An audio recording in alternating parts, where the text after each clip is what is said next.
Seja bem-vindo ao teu curso de grego online. Na aula de hoje nós faremos uma introdução ao estudo dos verbos. Vamos começar então do começo.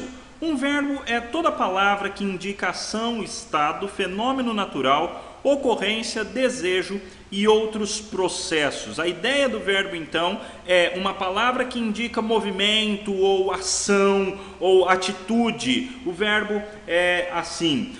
Os verbos gregos têm 4 características: modo, tempo, voz e pessoa. O modo diz respeito a como o verbo se relaciona com a realidade. Os modos gregos são indicativo, que é o modo da realidade, é o modo do fato. Uma coisa que aconteceu, está acontecendo ou vai acontecer, de fato, estaria no indicativo.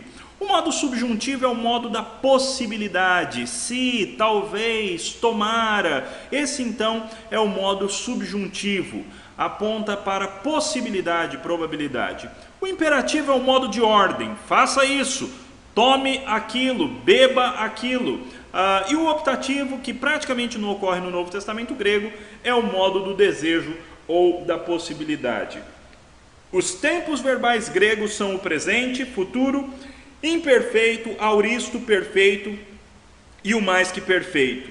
No grego, o tempo diz respeito a 2 conceitos: ao tempo propriamente dito, passado, presente e futuro, e também ao aspecto do verbo, se ele se refere a uma ação completa ou uma ação em andamento, se ele se refere a uma ação que aconteceu num ponto no tempo e no espaço, somente uma referência à ação, ou a um processo no qual aquela ação se cumpriu. Então, por exemplo, o presente no grego diz respeito a uma ação linear no presente, por exemplo, estar fazendo. O futuro, uma ação pontual no futuro, eu farei. O imperfeito, a uma ação linear no passado, eu estive fazendo, por exemplo.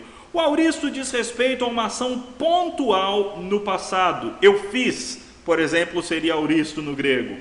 O perfeito e o mais que perfeito são um pouco mais complicados porque eles dizem respeito a uma ação que é tanto pontual quanto é linear. Ou seja, por exemplo, eu fui e ainda estou indo. O perfeito então teria essa ideia de algo que começou, aconteceu no passado e os efeitos ainda estão presentes agora. E o mais que perfeito é uma ideia parecida. Eu fui e continuei indo, ou seja, a diferença é que no presente essa ação já não está mais acontecendo. Foi uma ação que teve início, teve continuidade, mas agora, do ponto de vista de quem escreve ou de quem fala, essa ação já não está mais acontecendo, nem os seus efeitos estão presentes. Um verbo grego ainda tem voz. Voz se refere ao relacionamento entre o sujeito e o verbo. Por exemplo, se o sujeito pratica a ação do verbo, nós temos aí a voz ativa, como no português. Ele lavou, por exemplo. Se o sujeito sofre a ação do verbo, nós temos então a voz passiva. Ele foi lavado, por exemplo, seria passivo no grego e também no português.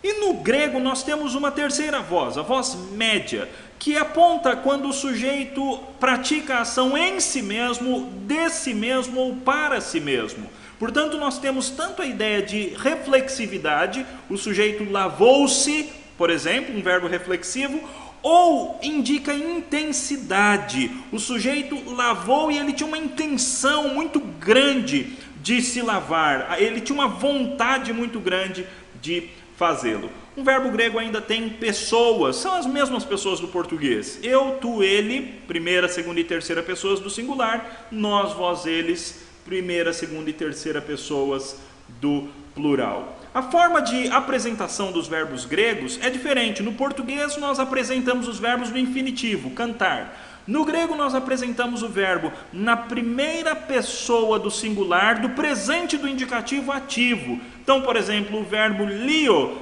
está conjugado desta forma e é assim que você vai encontrá-lo no dicionário.